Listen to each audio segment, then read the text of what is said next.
that we thought we knew about buying a home in Kitsap County has changed over the last year or so.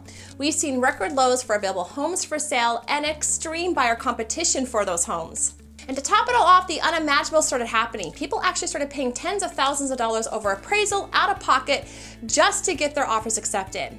Now, with all the craziness going on in our real estate market out here, there's definitely some things you need to consider before you jump in and start looking for a home to buy.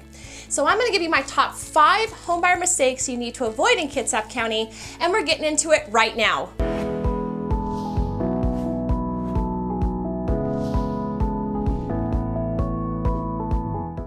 What's up, everybody? I'm Ladina Strand, your favorite Kitsap County, Washington realtor.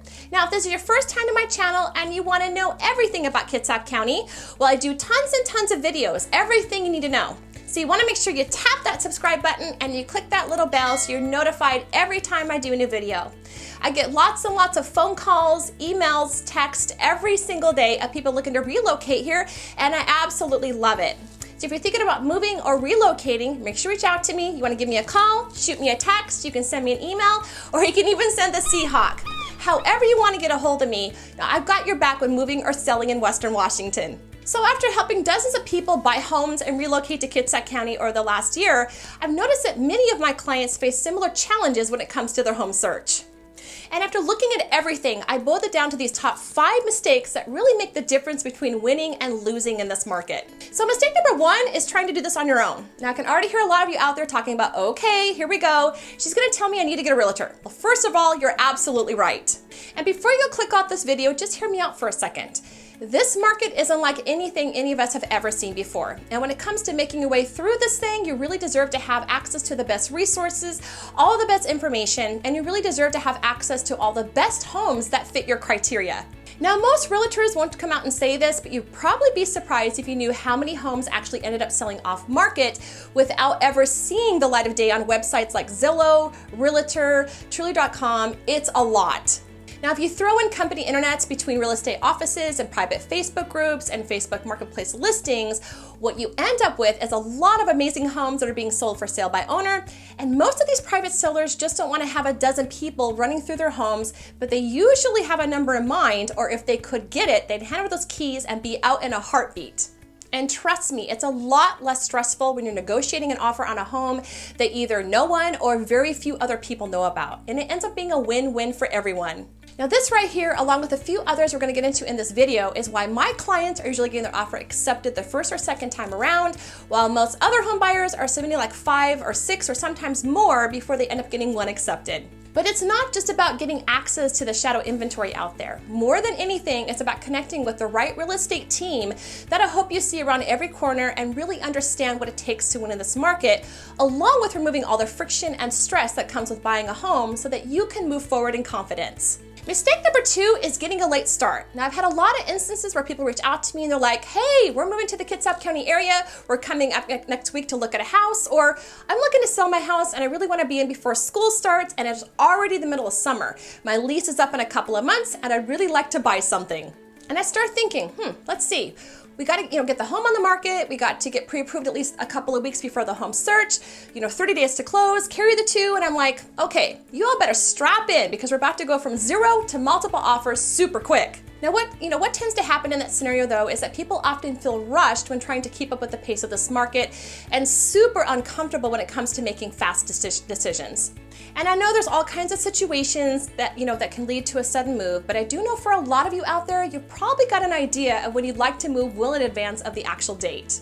And I've had a lot of people reaching out to me, a lot, asking how early is too early to start talking about buying a home. And I always tell people the same thing. I say that if you're thinking about moving, buying, selling a home, relocating anywhere in the next 12 months, then I'd love to have a conversation with you. I'm actually working with people today that I first started talking to over a year ago. And reaching out is a really great way to get your questions answered, to gain some insight, and to start putting a plan together for a smooth transition. And it's those clients of mine that reach out super early in the process that feel the most comfortable and have the most competence when it comes to jumping into house hunting. Number 3 is FOMO. Now, if you haven't experienced this before, then I'm here to tell you that fear of missing out is a very real thing. And it usually starts to settle in about a couple of weeks before you officially jump into the home search. For a lot of people, it's that calm before the storm where you're putting the final touches on your home before it hits the market for sale, or you're going through the loan approval process. And it's especially tough for our out-of-state folks who got, flights booked to show up for their home search, and they're really anxious to just get here and get things started. It's about that time that people start watching the market like a hawk, and almost every single listing that pops up starts checking all the boxes. I'm telling you right now, so you can go ahead and get ready for it, because it's like all of a sudden, every new home that hits the market is the right price, it's the right size, it's got the perfect layout, it's in an amazing neighborhood with great schools, and it's just right around the corner from your favorite grocery store, and you're not exactly in a position yet to make an offer. First of all, calm down. I see this thing happen all the time, and I promise you, those are not the only homes out there, and you definitely shouldn't go blow up your plan and getting into a rush to force something to happen if you're not quite ready yet. That's how people make mistakes. I've seen this scenario play out, and you really just have to go into this thing knowing that with all the homes coming on and going off the market, that the perfect home is going to be available for you when you're ready to pull the trigger. Yes, the housing market is crazy in Kitsap County. Yes, there's a lot of competition, and yes, you should absolutely move fast and make decisions quickly, but there's no need to rush. I've never had a client regret making a plan and sticking to it. So your home is out there. I'm gonna make sure you get it. You're not gonna miss out. I've got you. Number 4 is picking the wrong lender. Now, if you ask me, this one right here is about as important as picking the wrong realtor, because at the end of the day, it's really just about making sure you've got the right people on your team. And for my cash buyer peeps out there, you wanna make sure you guys stick with me on this one, okay? Because I'm gonna share with you some of the things that I'm doing for my clients with financing to help beat out you cash money people. And really, for everyone watching, I hope you're strapped in, because I'm gonna kill some sacred cows here, and I'm gonna give you a behind the scenes, behind the curtain look when it comes to financing the home purchase and what that's all about. The truth is, in this market is that I could write 2 identical offers with the exact same terms on almost any property, and one would have a dramatically better chance of getting accepted over the other depending on who the lender was and what the approval letter looked like. I'm going to tell you right now how listing agents think and how I advise my clients when it comes to this kind of thing.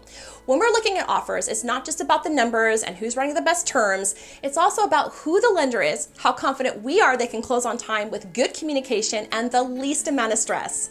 In fact, a lot of listing agents, myself included, will reach out to the lender just to have a conversation with them and kind of feel them out and see how strong the approval is. And if we don't get, warm and fuzzy feelings to report back to the seller, good luck getting your offer accepted.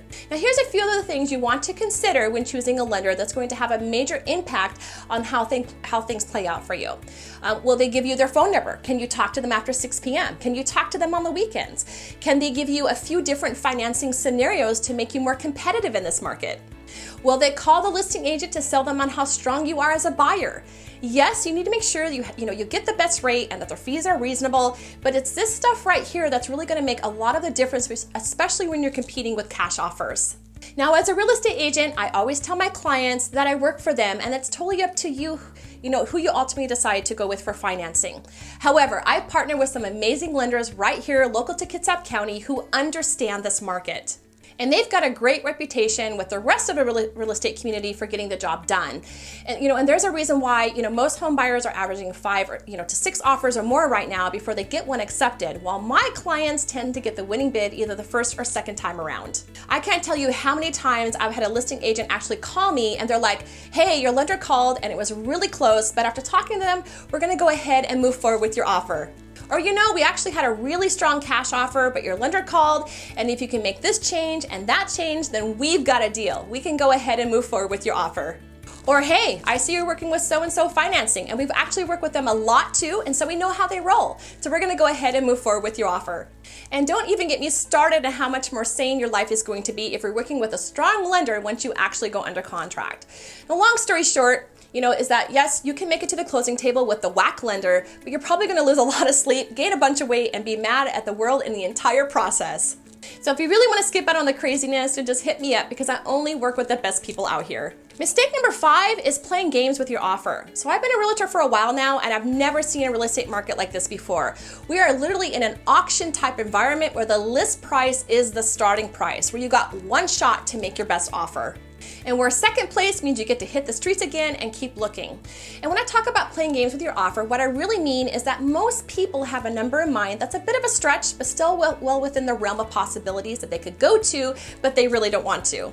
And I get it. Most of you really don't want to go to that number because you're still out here in this, market looking for a deal, and you're, trying not to get played. What I focus on helping my clients understand, though, is that the market determines what a deal is. I explain that sometimes the deal is in the numbers, and sometimes the deal means getting your offer accepted. Now, clearly we're in a market where the goalpost is getting the seller to say yes. And while that may change some point in the future, we have to, make offers based on where we are right now.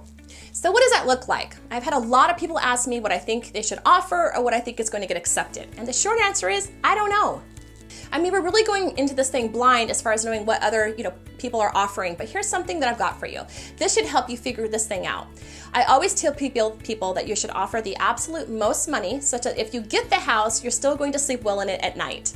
And if you don't get the house, you're still going to sleep well at night because you wouldn't have paid $1 more for it. We get lots of couples sometimes where they come up with different numbers, so they need to go off for a bit to cuss and discuss before we put anything on paper. But I've never seen that strategy fail before because you're either excited that you got the home or you're at peace because you already set a plan in place ahead of time. If it means walking away, and we've already talked about FOMO, so it's not like there won't be something else that's even more amazing right around the corner. Now, if you're wanting more information about buying or selling a home in the Kitsap County area, I've got people reaching out to me every single day, and I absolutely love it. So if you're thinking about moving or relocating anywhere in the Kitsap County area, then give me a call, shoot me a text, send me an email, however you want to get a hold of me. I've got your back in Kitsap County, Washington.